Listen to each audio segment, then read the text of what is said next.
Picture this. It's the middle of June in New York. You're expecting warm sunshine, right? Maybe some blossoming crops. But instead, you look outside and there's a blinding snowstorm. Literally, snow in June. Now fast forward a little over a year, and on the exact opposite side of the planet, a devastating new biological threat, the very first global cholera pandemic, is just ravaging populations across Asia and the Middle East. It honestly sounds like a crazy science fiction movie, doesn't it? But every bit of this actually happened. Welcome to This Explainer. Today, we're unraveling a truly mind-blowing historical mystery: how a single mountain exploding in Indonesia triggered a massive global butterfly effect that altered the climate, caused worldwide famine, and completely reshaped 19th century human history. Here's our quick roadmap for today's explainer. We'll start with the biggest eruption in history, then look at the immediate devastation, move into the year without a summer, explore the famine and global pandemics, and finally, put Tambora in perspective. Let's get right into it. All right, Section 1. The biggest eruption in history. To really wrap our heads around the scale of this catastrophe, we've got to travel back to the early 19th century Dutch East Indies, specifically to a towering peak on the island of Sumbawa in modern-day Indonesia. Mount Tambora had actually been dormant for centuries, just quietly building up an unimaginable amount of pressure. And what's fascinating is that it didn't just blow up out of nowhere. Deep inside the magma chamber, cooling hydrous magma was crystallizing, and that was generating this massive overpressurization, up to 5,000 bars. The very first warning signs popped up in 1812, when the volcano just began to rumble and spew these dark clouds. Then, on April 5th, 1815, the first giant eruption struck. But the true violent climax, the earth-shattering moment that literally changed the world, hit a few days later, on the evening of April 10th. And this really paints a picture of just how violently Tambora woke up. This quote is from the memoirs of Sir Stanford Raffles. The acoustic power of the blast was so intensely loud that British officials thought they were under attack. Seriously, a detachment of troops was literally marched out of Jakarta because they were totally convinced a neighboring post was being bombarded by enemy cannons. They even sent boats out into the ocean searching for ships they thought were in distress. Just let the sheer scale of that sink in for a second. The sound of a mountain exploding in Indonesia traveled across the ocean and land masses to be heard over 3,300 kilometers away. Modern analysis suggests those thunderous detonations reached as far as Thailand and even Vientiane in modern-day Laos. To put that into perspective for you, that is roughly the distance from New York City all the way to Denver, Colorado, just from a single blast. Moving on to Section 2, the immediate devastation. Okay, so we've established the mind-boggling acoustics, but now we really need to focus on the immediate, terrifying local impact on the Indonesian archipelago itself. For the folks living in the shadow of that mountain, it was straight up an apocalyptic nightmare. By 7 p.m. on April 10th, 3 massive volcanic plumes rose up and merged together. Observers at the time noted that the entire mountain basically turned into a flowing mass of what they called liquid fire. Pumice stones up to 20 centimeters across were just raining down from the sky, and the thermal energy, it was so intense it created these violent whirlwinds that literally ripped large trees right out of the ground and tossed them into the air. Deadly pyroclastic flows raced down the slopes into the sea, completely wiping out everything in their path, while a 4-meter-high tsunami battered the neighboring islands in the pitch black of night. The direct human cost was instantaneous and, frankly, catastrophic. It's estimated that 11,000 people were killed directly by the initial eruption. Those pyroclastic flows, which are basically superheated avalanches of gas and volcanic rock, they completely obliterated the local village of Tambora. They essentially erased an entire culture in a matter of hours. But here's the thing, the death toll didn't just stop when the ash settled. In the weeks and months that followed, an estimated 49,000 to over 90,000 more people died. You see, all the vegetation on the island was completely smothered and destroyed by this thick blanket of ash, and that triggered massive post-eruption famines and huge waves of epidemic diseases, specifically severe diarrhea that spread through ash-contaminated drinking water. It just absolutely ravaged the populations of Sumbawa, Lombok, and Bali. This grim observation from Lieutenant Phillips really grounds these horrific statistics in human tragedy for us. He was sent in to inspect the aftermath, and he documented seeing unburied corpses just lining the roadsides and entirely deserted villages. It was absolute agricultural and societal ruin on a massive scale. This brings us to Section 3, the year without a summer. So now let's pivot from that localized disaster to the macroscopic global climate shockwave. Mount Tambora didn't just alter the geography of an island, it literally altered the Earth's atmosphere. The crucial point here is understanding the chemical cause and effect of a volcanic winter. That eruption column punched right through the atmosphere, reaching over 43 kilometers high.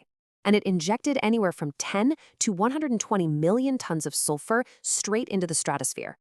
High-altitude longitudinal winds caught that sulfur, spreading it all over the globe to create an aerosol veil. This persistent veil basically acted like a giant mirror, reflecting incoming solar radiation right back into space. The result? Global temperatures dropped by an average of about half a degree Celsius. Now, I know half a degree might not sound like a huge deal, but the localized extremes were devastating. By June of 1816, this persistent, dry red fog just hung over the northeastern United States. Sunlight was dimmed so much that you could actually see sunspots with the naked eye. And then the cold hit. Like we talked about at the start, snow fell in Albany, New York in June. Up in Cabot, Vermont, they reported snow cover that was 18 inches deep. These deep freezes lasted well into the summer, killing off newly planted crops and completely crippling the entire North American food industry. So we've got snow in New England, right? We've got ice dams forming in Switzerland. But you've got to wonder, how on earth did a cold summer in the West lead to a deadly, unprecedented cholera outbreak over in the East? Let's untangle this fascinating, deadly web. Section 4. Famine and global pandemics. So the altered climate didn't just freeze crops. It totally derailed the planet's intricate weather systems, and that caused societal collapse and disease outbreaks on a scale no one had ever seen. Under normal conditions, South Asia relies heavily on the predictable rhythm of the Indian monsoons to water its agriculture. But that massive cooling effect from Tambora, it severely disrupted those normal monsoon patterns. And this didn't just cause one bad season. It sparked a brutal chain reaction, resulting in 3 consecutive failed harvests in the region. This disrupted weather quickly built into a global nightmare. The altered monsoons led to immediate famine in Bengal. But even more dangerously, these shifting ecological conditions contributed to the mutation and rapid spread of a terrifying new strain of cholera in 1817. Because of the ongoing famine, people were weakened, making them highly susceptible. This became the first Asiatic cholera pandemic. It spread like wildfire from Calcutta all the way to the Middle East, East Africa, and the Mediterranean. And this biological chaos wasn't just limited to Asia either. The climate anomaly also fueled severe typhus epidemics along the eastern Mediterranean and southeast Europe. Meanwhile, back in Europe, the constant heavy rains and cool temperatures resulted in complete agricultural failure. The wheat, oat, and potato harvests completely collapsed in the British Isles. Food prices skyrocketed out of control, leading to mass desperation. In places like Wales and Ireland, families literally became refugees, traveling long, exhausting distances just to beg for food. Over in Germany, the crisis sparked riots, arson, and looting right in front of bakeries and grain markets. It officially went down as the absolute worst European famine of the entire 19th century. Finally, let's look at Section 5, Tambora in perspective. We've seen the devastating human cost. Now, for this last section, we're going to zoom out and look at the hard data to put the sheer, unbelievable magnitude of Tambora into proper historical and scientific perspective. To do this, we just need to quickly understand the Volcanic Explosivity Index, or the VEI. This is the scale scientists use to quantify the amount of material ejected by a volcano. It's a logarithmic scale, which basically means every single number you go down is 10 times less powerful. A VEI 7, which is exactly what Tambora was, signifies the ejection of around 100 cubic kilometers of material. When you actually compare the hard data, the results are stunning. We all know the stories about Mount Vesuvius burying Pompeii, right? Or Mount St. Helens erupting back in 1980. Well, both of those were a VEI 5. Even the legendary eruption of Krakatoa in 1883, which was so massive it tinted skies orange globally, was a VEI 6. Tambora just sits entirely in a league of its own at a VEI 7. Its eruption column shot 43 kilometers into the sky. That is nearly double the height of Krakatoa. And it drove a temperature anomaly that completely dwarfed the others. It was at least a full order of magnitude larger than anything we have seen in modern times. And honestly, the physical toll on the mountain itself perfectly reflects this violence. Before 1815, Mount Tambora was one of the tallest peaks in the entire Indonesian archipelago, standing proudly at about 4,300 meters. The blast literally blew the top of the mountain right off. Its elevation dropped by a full third, down to 2,851 meters. It left behind this massive, gaping caldera that is 6 to 7 kilometers across and up to 700 meters deep. Just incredible. So what made Tambora the ultimate perfect storm? Well, first off, it happened to coincide with something called the Dalton minimum. This was a period when solar radiation was already unusually low, which totally exacerbated the global cooling effect. Second, the energy released was equivalent to an unbelievable 33 gigatons of TNT. Think about that. Today, when scientists check deep ice cores in Greenland and Antarctica, Tambora represents the absolute largest shift in sulfur concentrations in the past 5,000 years.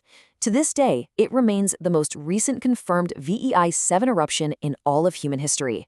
Which leaves us with a rather chilling thought to end our explainer today. We've seen exactly how Tambora disrupted the climate, spawned massive pandemics, and starved millions back in the 1800s. But our modern world is vastly more populated, and we are heavily reliant on incredibly complex, frankly fragile global supply chains. So, if a VEI-7 eruption struck tomorrow, just how long could we survive the next year without a summer? Thanks so much for joining me on this deep dive, and keep seeking out the fascinating structures behind the history of our world. Catch you next time.